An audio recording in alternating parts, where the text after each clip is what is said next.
ആലപ്പുഴ ഹരിപ്പാട് ദേശീയപാതയ്ക്ക് സമീപം പാചകവാതകവുമായി എത്തിയ tanker lorry മറിഞ്ഞത് നാടിനെയും നാട്ടുകാരെയും ഒരുപോലെ പരിഭ്രാന്തിയിലാക്കി. ബുധനാഴ്ച പുലർച്ചെ 3 മണിക്ക് ഹരിപ്പാട് RK ജംഗ്ഷന് സമീപമായിരുന്നു അപകടം. തൂത്തുക്കുടിയിൽ നിന്നും കോട്ടയത്തേക്ക് പോകുകയായിരുന്ന ലോറി ദേശീയപാത ഹരിപ്പാടിന് സമീപത്തായി നിലയുറപ്പിച്ച സർവേക്കല്ല് തകർത്ത് താഴേക്ക് മറിയുകയായിരുന്നു. അപകടത്തിൽ ലോറി ഡ്രൈവർക്കും സഹായിക്കും സാരമായ പരിക്കുണ്ട്. വാഹനം ഓടിച്ചുകൊണ്ടിരിക്കുമ്പോൾ ഡ്രൈവർ മയങ്ങിയതാവാം അപകടമുണ്ടാവാൻ കാരണമെന്നാണ് അനുമാനം.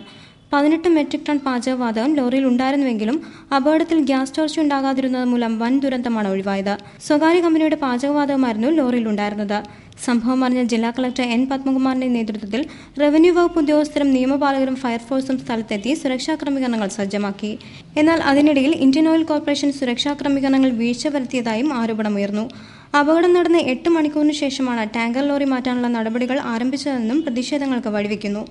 ദുരന്തം കണക്കിലെടുത്ത പ്രദേശവാസികളെ ഇതിനോടകം തന്നെ മാറ്റിപ്പാർപ്പിച്ചു.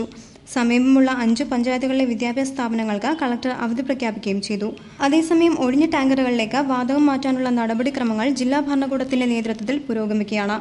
അപകടത്തെ തുടർന്ന് ദേശീയപാതയിൽ മണിക്കൂറുകളോളം പൂർണ്ണമായും ഗതാഗതം തടസ്സപ്പെട്ടതിനെ തുടർന്ന് ഉദ്യോഗസ്ഥരുടെ ഇടപെടൽ മൂലം തെക്കോട്ടുള്ള വാഹനങ്ങൾ ഗതി തിരിച്ചുവിടുകയും ചെയ്തു.